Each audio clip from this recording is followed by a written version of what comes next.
have already seen in the introduction about the 5-4-3-2-1 framework, the 5 steps of problem analysis, the 4 critical questions to be asked in defining and solving the problem, the 3 skills, tools and techniques of problem analysis, the 2 principles of causes and effects relationships, and the 1 pitfall to be avoided in problem analysis. We shall very briefly look at these. They will be expounded in much greater detail in the case study. Now I will give a very brief idea of these 5 things. First, the 5 steps of problem analysis, which perhaps some of you are already familiar with, but with a slight modification. The first step is, of course, to define the problem, say what exactly is the problem. Next is to define why do we want to solve the problem, what is the reward for solving it, or what is the penalty for not solving it. The third step is to identify the data that may be required to analyze the problem and where to find it. By data, I also mean talking to people, getting their views and opinions, etc. The fourth step is to identify the tools and techniques that may be required to do a great problem analysis.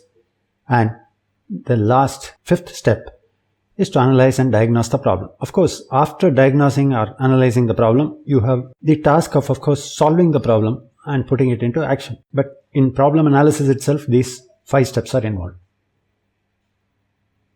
We now look at the 4 critical questions that need to be asked in both defining the problem and analyzing it.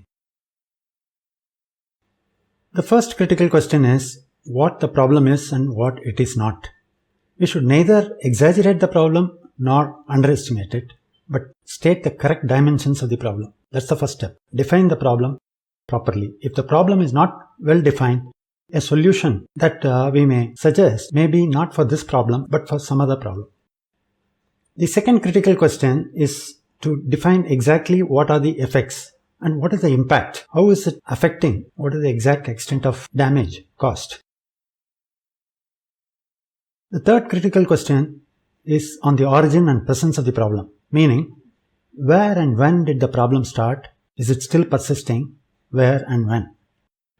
And lastly, the 4th critical question, what are all the possible causes? We must have a complete listing of all possible causes that we suspect. We can later on rule out some of them, but initially we must have a comprehensive list, should not leave out anything.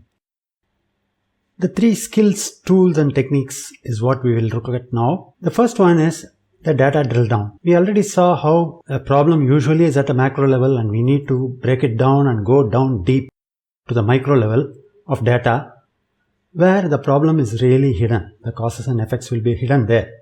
So data drill down is extremely important. The second most important thing is to have a depth interview of all people who are concerned with the problem. They may be the internal employees in one or more departments or the external business partners like channel partners, dealers, distributors, agents, etc. or suppliers, vendors, etc. The third most important tool or technique is the comprehensive cause and effect analysis. As we already saw, we should have a complete list of all causes and effects, and later on we'll see that a real cause and effect relationship is slightly more complex than what an average fishbone diagram makes it out to be. So the analysis of causes and effects needs to be comprehensive. That's a skill. The 2 principles of causes and effects which define the relationships between them. The first relationship is that they are not necessarily close in time or space. Time meaning the cause and effect need not appear immediately one after another. A problem or a cause that might have been caused quite a while ago might now manifest in the form of some effects or fresh causes. Similarly, cause and effect need not appear in the same business area. A cause in one area may manifest in the form of an effect in another area.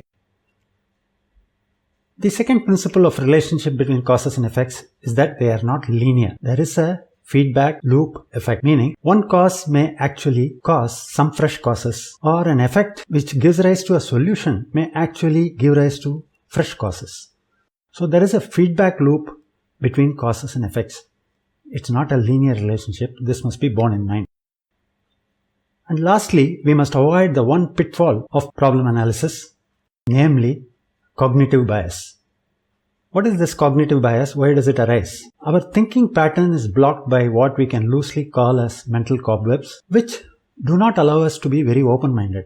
We have some preconceived notions of what could be the problem and what are the solutions, and then start looking for evidence to support that. So this cognitive bias must be avoided, and while doing a problem analysis, we must be as open-minded, talk to as many people as possible, look at as much of data as possible, depending on the time and cost constraints.